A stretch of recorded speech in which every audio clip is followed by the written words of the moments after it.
For too long, the Cambodian people, as you well know, have suffered grievously from misgovernance. For decades, you've endured the misery of war, of civil war, of the horrific Khmer Rouge genocide, of invasion, of civil war again. With the Paris Peace Accords, we all had hope, once and for all, for a future for the country which would have sustainable peace and a basis for economic prosperity, but not only that, democracy and fundamental respect for civil and political rights.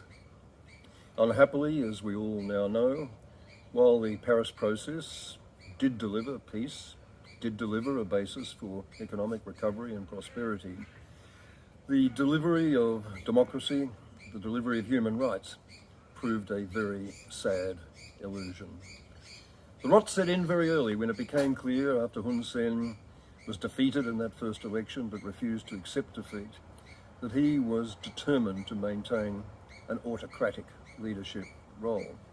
And that's exactly what he did maintain for the next 3 decades of repression and intimidation and banning and imprisonment of political opponents, of the crushing of free speech and dissent, and on occasion resorting to outright murderous violence.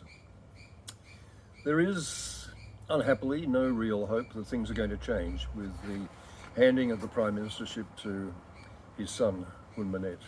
Yes, Western educated, softly spoken, technocratically savvy, there is hope in many quarters that things will change. But the reality is that Hun Manet's Cambodia is still Hun Sen's. It's the father, not the son, who's going to be calling all the shots for the foreseeable future.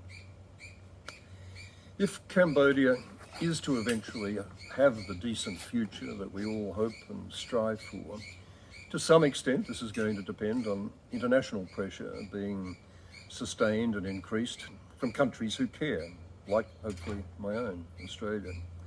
But above all, it's going to depend on you, the civil society leaders of Cambodia, who have demonstrated both inside the country and in the diaspora an extraordinary, continuing, passionate commitment to democracy and human rights, who've shown extraordinary courage and resilience over the years in the face of adversity, who are absolutely able and willing to represent the great majority of Cambodians, their political will, their aspirations, and who I know remain absolutely determined to work and to organise for the country that you all want it to be without rest until that happens.